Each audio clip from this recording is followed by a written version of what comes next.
These are opinions, and you do not have to agree with these opinions. I think AT-ATs are stupid military machines. There's still people that like wake up in a sweat every night thinking about the bombs in Last Jedi.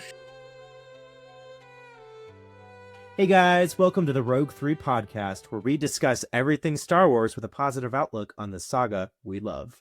I'm Austin. I'm Mike. And I'm Austin.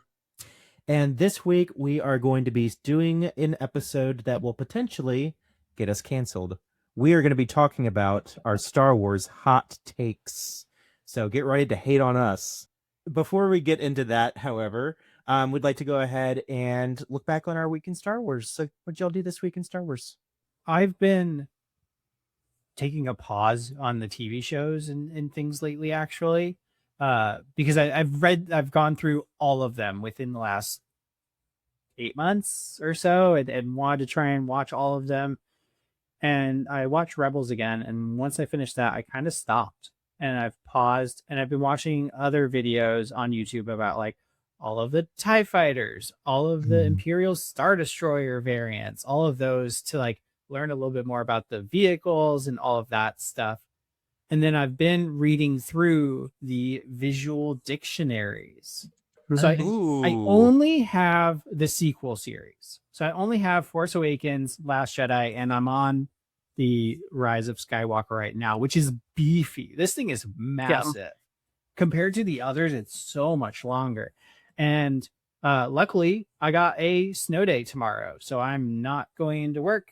But, yay! And so my plan is to watch The Force Awakens with the book and basically like pause when certain things come up. Be like, I've seen this character, but I've never noticed that's where they are and stuff like that. So in the next day or two, I'm going to be doing that to kind of go page by page with those visual dictionaries and actually be like, I never noticed that person there in the background before. So that's going to be a lot of fun.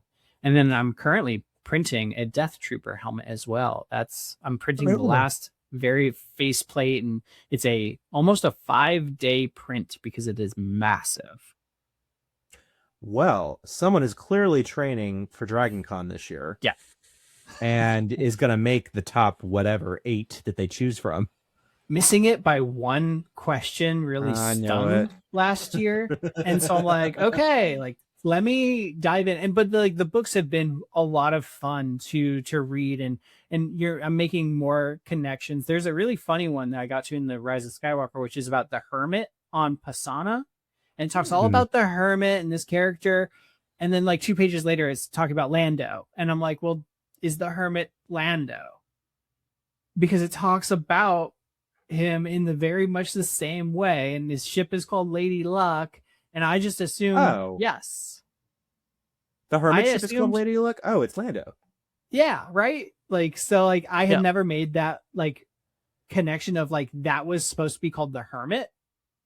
I just assumed, oh, it's Lando, and then we see him later, and so that was a totally new connection for me. I didn't think about that as like they're writing it as a different character in this book. So that was a cool new kind of thing that I've just never cued into before. I wonder if that's something that like on the cutting room floor was like they really drug the hermit part out longer. There was so much of Rise of Skywalker that was cut around. Rise of Skywalker visual dictionary is the only one that I have of the sequel era one that is definitely, it's weird because it's like a weird height. It doesn't look like the rest of them. It's like a weird height and everything, but it's a good read. It's a different size page, but it has information for the first 2 films as well. It's like kind of a culmination of all 3. Yeah, it's really neat. Well, Austin, that's serendipitous considering I have episode 7 and 8. Oh. It works pretty well for merging. Works out pretty well, yeah.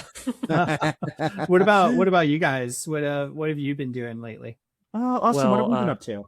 We made a trip southward to avoid all this cold weather, and just so happened to avoid the cold weather, and we got to go to Galaxy's Edge in Disney World. So that was really a great time. So we got to spend about half a day in Galaxy's Edge. That was pretty fantastic. So we rode both rides. and we got better engineer. experience, hopefully. On no, actually, no. No. Smuggler's Run was Engineer better. It was again. better. Okay. So I will say we got engineer again. We did Okay. have much better pilots this time. Yes. Yeah. So that The was ship good. wasn't falling apart. So for those who have not been, when you exit the craft, the ship like reflects the job you did. And so the first time we ever did it, the ship was falling apart. It was broken. There were lights flickering and everything. And this time there was only mild damage. Yeah. I think that's a win. That's better. Yeah. Yeah. We had a family on the front row of our vehicle, and the mom was like sobbing hysterically because in like the ride safety thing they mentioned a drop. There's a drop in the ride, and like I guess she was afraid of drops. Which, mind you, it's a like I don't like drops. Like I don't ride like Tower of Terror or anything. This is a very minor. It is like a 5 foot, 6 very foot small. drop. Yeah, it's a family ride. It's like about I think it's about 10 feet. 10 feet. And which you do not feel. I mean, it's like a woo, done. Yeah. But anyway, she was like sobbing hysterically the whole time, and I had a really hard time like immersing myself. Also, the I think because we were like within probably the first like 30 or 40 vehicles to go that morning. They were not like running all the pre-show stuff, so like we didn't get to do like the like exciting first the part. Pre-show is a really big deal for that ride, Mike. It's almost part of the ride. But when they're trying to load up a bunch of cars to get as many people through in the morning, because there's some waiting room after the pre-show, they've got to just run people through to get them on. So I understand why they do it. It's just a little disappointing. Is the pre-show what's going on like while you're waiting in line? Yeah. Yes. Yeah. Okay. Okay. So they're like a really good job. Making waiting around more interesting for everyone. So you're not just like, oh, God, I mean, it's genuinely, it's a ride itself. It's a ride itself. It's cool. It's really cool. When we take you, because I desperately want you to go see it, it's so cool. You're going to be blown away. It's amazing. Other than those two ride experiences, the rest of our time we got saved really great. We had our breakfast Ronto wraps, and we got to spend some time in the shops, and I bought a lot of fun souvenirs. Nice. And then let's see, we also were able to do Star Tours. We got Tatooine, we got Ahsoka, and we got Coruscant. I think were our three variants on the ride, so that was fun. And for those who know Star Tours, that'll make sense. Yeah. If you don't know Star Tours, just don't worry about it. Yeah. So, but yeah, we had a really fun morning. We went to, and in the afternoon, we went to the Festival of the Arts at Epcot and got a lot of cool Star Wars art. We were kind of overwhelmed by the options, and I think it just gave us like analysis paralysis. We ended up not buying anything. Yeah, right. We did get some ideas we want to do some Star Wars art for our Star Wars room that we'll eventually have together. So we got some ideas for that. Nice. There was one artist who did some like really cool like movie posters. Yeah, they made them look like each of the movies, like movies from like the 40s, but like a Star Wars. Which that was really cool. They were really good, and he did all 9. Yeah. Oh wow. Okay. That's important to Austin because if we're gonna get any of them, we have to do the whole set. Which is very expensive. I like sets of things. I was helping my mom clean out some of our back room with some of my stuff in it this weekend, and she reminded me that I used to collect Dum Dum wrappers because I wanted all of the colors. So this has been this has been something that has been going on for a long time. Life. It took an adult Austin to really harness it and make it into something beautiful. Once he had money to be able to buy his own things. Yeah, exactly. Instead, it's Dum Dum wrappers. Cool. I did much the same. I restarted the Clone Wars as well on top of that. Cool. On my that's gonna be the show I go back to when I start them again, because there's so much there. There's so much. I'm starting that journey too, so I'm gonna try to work through all of them as I have time, if I ever have time again to watch TV. I'm trying to work through them, so I've gotten through the first 2 episodes in the movie, so we'll see. Nice. What happens with that? I also sold a lot of Star Wars stuff on eBay. Really? Yeah. Well, I'm cleaning out, like I mentioned, I'm cleaning out some of my childhood stuff with my mom. So there Yeah. was some stuff that I just didn't want anymore. So I sold. Okay. sold some stuff. Nice. Not this. This is not going anywhere. Everyone's I'm brand selling rough. stuff from childhood. Yeah. Cool. Would you guys want to jump into our hot takes? Let's do it. Our original trilogy hot takes. Yep. Yes. Yeah. So, So we're only going to do original trilogy to start with. Because we thought, if anything, we've had these hot takes for longer than any of the other hot takes we may have. And they're more entrenched. More people know them. So we thought, okay, if we're going to have some hot takes, like these are going to be some spicy takes. And then we might do the other prequels and sequels and maybe TV shows further down the line. So we want to start just with the original 3 films, and then we'll maybe branch out into them and see how it goes, see how good our takes are, or if as Austin said earlier, if it gets us canceled. Now, I do want to remind everyone that these are opinions, and you do not have to agree with these opinions. And these are opinions, and you do not have to agree with these opinions. And Star Wars is not perfect for everyone. You know, there's little pieces that different people like and other people don't like, and that's okay. We're allowed to disagree about what we like as far as, you know, fictional stuff. Please bear that in mind. None of this So goes against the people that created it or were involved Never. with it or anything like No. that. These are meant to still be fun, and we'll see as we go. So my hot take, I was thinking about this, and I was like, there's a couple different ways I could go, but one that I've thought about for a while now, and I think that I'm in the opposition here, is that I think AT-ATs are stupid military machines. That they don't make sense. Okay, so the Battle of Hoth and Empire as a whole is regarded as like the pinnacle of Star Wars film, right? And the opening scene on Hoth, that battle is so iconic. But when I think about the AT-ATs, they seem so ridiculous. They're lumbering, slow, tall things, and they're supposed to be troop transports.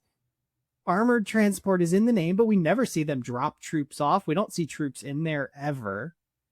And so as like military machines, they just, to me, don't make sense. And I think about it that way because like we look at newer films, newer TV shows of like, that doesn't make sense as like a military vehicle. We look at other things in Star Wars that way of like, why would they make it that way? Because that's just bad military sense. Well, like the AT-ATs to me are like the pinnacle of that, of like, this would not work in a real military situation. They're so tall. They're so clumsy.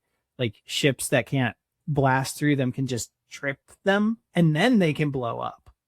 And so I don't know, a little bit about that battle, you know, it's a little bit of the rule of cool perhaps, but I still think that AT-ATs just aren't cool, aren't great. Yeah, they definitely look really cool and they're intimidating and everything, but particularly in Hoth, where everything's got a very clear open field, it doesn't really make sense why you would use them. And why they would drop them off so far away from the pit. Like there's so many like things about why, and I feel like the easiest comparison is to Last Jedi, the opening battle of Last Jedi, and like everybody just won't shut up about the bombs and like dropping the bombs and everything. And, to me, the bombs made perfect like logical sense about how that operated. And there's still people that like wake up in a sweat every night thinking about the bombs in Last Jedi, and you know, like I think what you're exactly right. I feel like we see them in Rogue One. I feel like they make a little more sense in Rogue One because there's like trees and things. So it kind of makes sense to like have like an upper vantage point to like shoot down at people. And because of their like being like tied to the ground by standing rather than like flying over, they can hover and like be in one place and shoot at things rather than like having to swoop around on a ship. But yeah, kind of Hoth, they make no sense at all. And I think that's a really accurate take. So you know, when I see AT-ATs in episode 5, obviously we're going back to the 80s. These are models. They look weak to me. I mean, they're like barely standing up. It's the same with the ATSTs. Yeah. They're just like they're weak. They're wobbling. And then when you bring them back in The Last Jedi or an updated version of them, to me, the ones from The Last Jedi look more menacing. And I think it's something about the way it's filmed. It feels a little bit more menacing to me. The firepower seems stronger. And this all goes back to what kinds of special effects were available at the time versus what's available now. It's always going to look better now. Right. There's a hot take of mine. Just because it's old doesn't mean it's good. Those were revolutionary special effects for the time, but their special effects are better now. It's true. And I think like a lot of it is that idea of like, we don't look at as critically at things in the past, but like, if we're going to do that, we need to apply the same filters to today. Right. Yeah. That like, yes, the special effects are going to look better. Like the red lights. Yeah. Make it look a little bit more menacing. But if we're going to argue about like, would they work as military vehicles? Or why are these bombers so slow? It's like, well, look at the ATs. They're so slow. And I love there's ancillary information that they can go up to 60 miles an hour or something like that. And I'm like, but we see them go like maybe 2. Why didn't we see that? Right. Like that's like to be trying to make it better after it's ex post facto. It's after the fact trying to make it better. And I it's a cool scene. I love that battle. I love that movie, but when I think of them as like a military vehicle, they just don't stand up. They fall over literally. They fall over. They fall over and blow off. And like when you see the metal fall off of it or it explodes, like the metal on it looks so weak. And you think of it, it's supposed to be like this really strong vehicle, and it doesn't come across like that to me on screen. Yeah. So that's my really cool sequence. That's my hot take. I don't know if a lot of people are going to agree with me on that. Maybe on the fact that it's like a military vehicle. Yeah, like no one would build that. But like also sometimes it takes me out of it a little bit when you see this little pinprick on the horizon. And it's like everyone's preparing for battle. It's like that's gonna take ages for it to get there. Like, you have a couple hours probably to evacuate. Yeah, right. Like how are all the ships not getting away? And so it now pulls me a little bit out of it when if I apply that filter over it, which I don't want to. I'd rather just have fun and ignore that and be like, it's rule of cool. It just looks awesome. And I can ignore that stuff, and I actively do. But when I think about it or spend any time on it, then it doesn't hold up. What do you guys have? Right. What are your let's keep the spice going. I'm gonna keep up with Empire here, so get ready for this one. I love romance. I think romance in Star Wars is so beautiful. Hera and Kanan, even Anakin and Padme, don't come at me. That being said, I do not understand the love that Han and Leia have. And I don't what I mean is I don't understand why fans love it so much. Let's start with episode 4, I guess. Let's start with episode 4. They fight. They have nothing going for them. They have nothing in common. He is kind of a jackass, and he leaves them when they need him most. And I don't care that he comes back at the last second. If he was a good guy, he would have stayed. So he doesn't care about her cause. Then we see them in episode 5, and they continue to bicker. And I feel like people love this idea of an enemies to lover trope. I hate that so much. When I think of the best relationships in the real world, they never started off hating each other. That's this weird invention that movies had. There's no foundation there. There's no strength there. And I guess they really just were attracted to each other, and maybe she was attracted to kind of the bad boy energy. And the whole line, "I love you, I know," that's sad. Like, that's devastating to me. Like, oh, right. Yeah, I know you love me. Great. That's like saying, when you say I love you to someone, they're like, thank you. Thank you for that. That's one of the worst things someone could say back to you. That's devastating. You could argue at that point that she knows that he loves her. That's dumb. You shouldn't in a real relationship, that's not the position that you should be in, or that your partner who's about to potentially die say to you. Like, that's weird.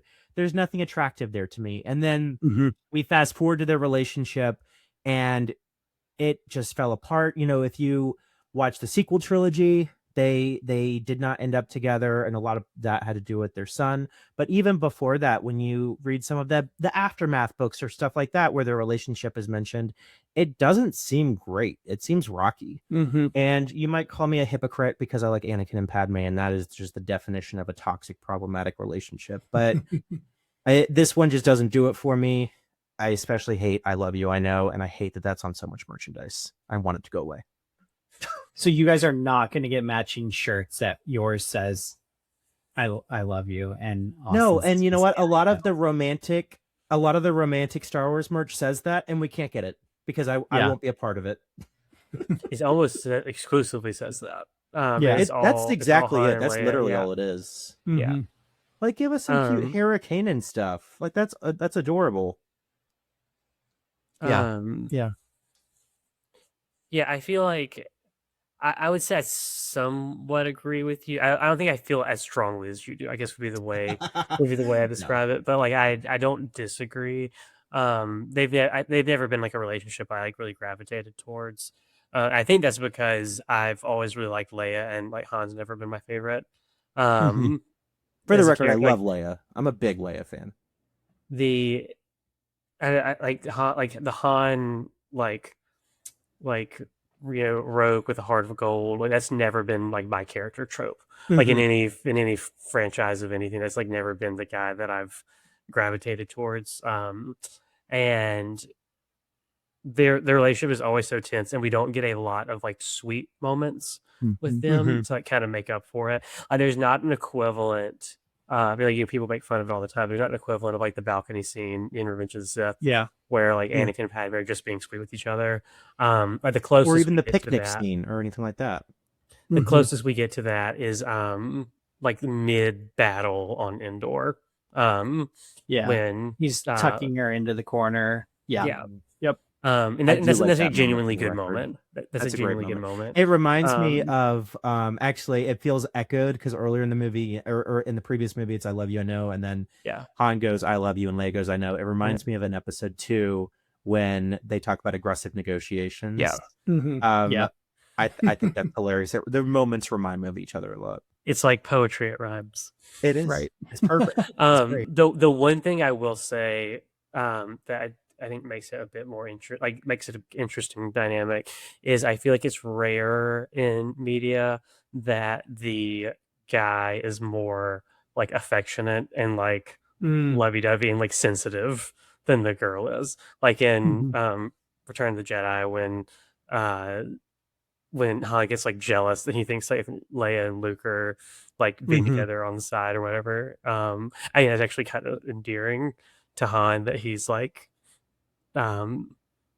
feels like unsure about their relationship and everything. His emotions are bubbling forward and out for others to see when hers are not. Yeah. I see that. It's not a relationship that I like adore, but I don't mind it. And I especially think like Return of the Jedi makes it better. In that, like, I think that's a better or a good example for me of like, you know, I'll say George Lucas is not the best at dialogue and the best at romances, but like Return works for me with them, and especially like that scene of she gets shot and he's there, and that kind of stuff. But I kind of see where you're at with it, because like, I Love You, I Know is so popular, so iconic. But like, if someone said that to you in person, it'd be the most devastating thing that you could hear. It's like, as long as it's not a reference. The most devastating part of everything related to that quote is, I forget what award George was being recognized for, but his wife, she like referenced that line as like some of his great writing. And George did not write that. Harrison Ford ad-libbed. Yeah. So that was I'm sure it was very awkward for George, but that always makes me laugh. Yeah. Yeah. Because he's supposed to say the way it was written was "I love you" and I love you," right? Yeah. Yeah. Yeah. Yep. Once again, And I think it was like they workshopped it that day, I think, right? oh yeah, I'm sure Harrison Ford I did think just they like filmed it. I think they start. filmed it the original way, and Harrison was like, Okay. "This isn't like It what like doesn't Hollywood work. wouldn't say this." Yeah. Yeah. Which is true. And it's why the lovable rogue, or the hard exterior rogue with a heart of gold. Yeah. Like, that person's a jerk 98% of the time. Like, I don't want to be around jerks 98% of the time. And then like the 2% they're like sweet and they win you back. It's like, no, just be kind. He's unpredictable the whole time. Yeah. Like his heart of gold is him begrudgingly helping them at the end of every Right. movie. Oh, Yeah. great. Yep. Thank you. It's more of a Harrison Ford than it is a Han Solo. And he that begrudgingly is there to Harrison Ford is be Han a part Solo of it. thing. I do like Alden Ehrenreich as Han Solo, which is fun. Yeah. But he's better. He's a nicer character in there. Yeah. I mean, he gets jaded, but and for the record, we're allowed to have characters who are complicated, and that's just a character who just rubs me the wrong way. It's not a bad character. It's just it's just like the romance side of his character, like not what you want. Yeah. Cool. Well, Austin, what is your hot take for the original trilogy? So for me, my big one, I think this is less of a hot take amongst our age group than it is for people older than us. But I think that the special edition ending of Return of the Jedi is so much better than the original version. And that comes down to so like for those of you that aren't like intimately familiar with like what's different in the special edition versus the original, the one that always gets the most attention is that they digitally replaced Sebastian Shaw, who played Ghost, he played Anakin Skywalker in Return of the Jedi. They digitally replaced him with Hayden Christensen. And then they also included the montage of the planets. So you get to see Coruscant, Naboo, and Cloud City and Tatooine, I believe, are the four they show, celebrating the fall of the Emperor. And then the most important one is that they did new music. In the original version, there was a song called Yub Nub, which was like an Ewok like tribal celebration song, which is cute, but doesn't have like an epic feel to it. And they replaced it with the victory celebration music, and that music to me has always felt kind of like a sigh of relief. Like it's like it's not like super grand, like orchestral, like the way a lot of Star Wars music is, but it's very like it just feels like taking a breath and like we finally did it, like we accomplished what we set out to do, and we can now celebrate. And I think that first of all, I think that music makes it feel like the end of a saga. Like like I don't think you have now accomplished that. And I think that showing the montage of the planets and putting Hayden Christensen in, I think that really ties the original trilogy into the prequel trilogy. It makes it feels like a series of 6 movies and not a series of 3 movies and a series of 3 movies. And of course, at the time, it was just the 6, and it offered some much needed resolution. Yeah, it does. And I think particularly because George wants you to watch it 1 through 6, which that's a different conversation about what, and it will be a different episode because this is a very heated topic. But if you do like George wants you to and watch 1 through 6, having like Hayden there at the end, like Hayden and Anakin there at the end, really makes it feel like you watched the whole saga. And so I know a lot of people say that if you watch it like just the original trilogy or watch the original trilogy first, there's a lot of confusion as to who that is at the end.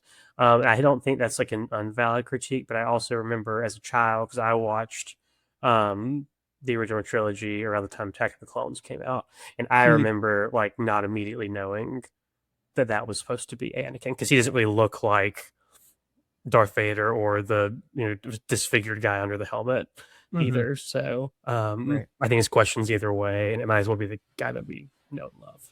So you prefer I think it's the DVD release that replaced and had Hayden in there, because the special edition still had Sebastian Shaw there. The first special edition did. The first one. Yeah. But then you prefer even the most updated, I guess. Or I think 2004 version. is when that changed. Or is it 4? Yeah. Okay. And then the most recent change, there was a 2011 change, and then I think there's even been a recent 2021. Yeah, they did one sometime post Disney Plus coming out. They did an update. Yeah, I know they changed A New Hope with McClunky being added. Yeah, that's like the most that's like the most memorable change. Yeah, but I was like, I don't know what it's probably like most of the visual effects and things in like the special editions you probably almost never notice. Really. Yeah, I mean, if you watch the special edition of 5, it's way better than the regular one. Yeah. For me, I think you're right that like people our age, like the special edition ending is like the definitive ending. Mm-hmm. To me, that's the only one I know.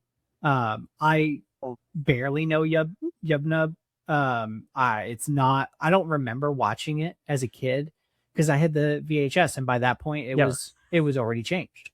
And so that's the version I always grew up on, and seeing the other planets and stuff, like that's like all I know.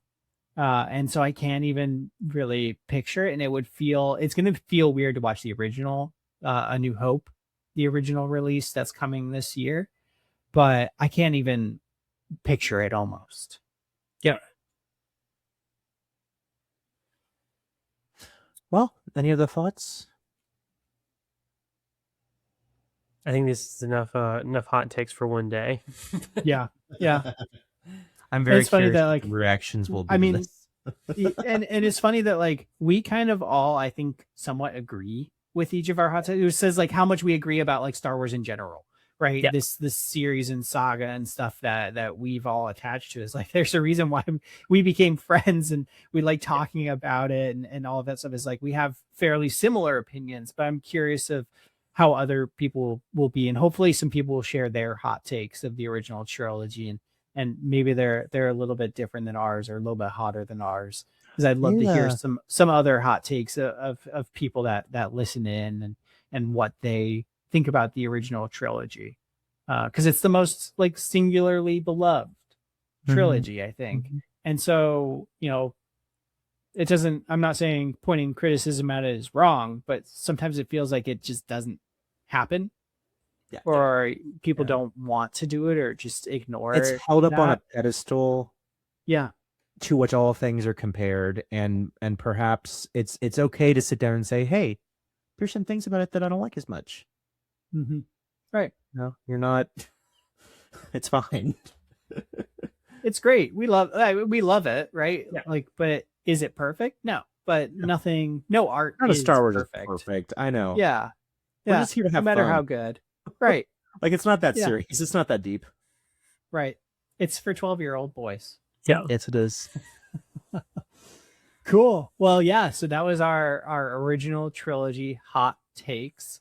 For our next episode, I'm not sure. Are we going to look towards the prequel hot takes? That's going to be a much more intense episode, because those are the ones we grew up with. Those are the ones that I think all three of us would say is our favorite trilogy.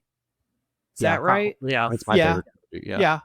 So perhaps we'll look towards the prequel trilogy and we'll be able to give some hot takes of the prequels. Perhaps nobody's ever in itself that the prequels are our favorite.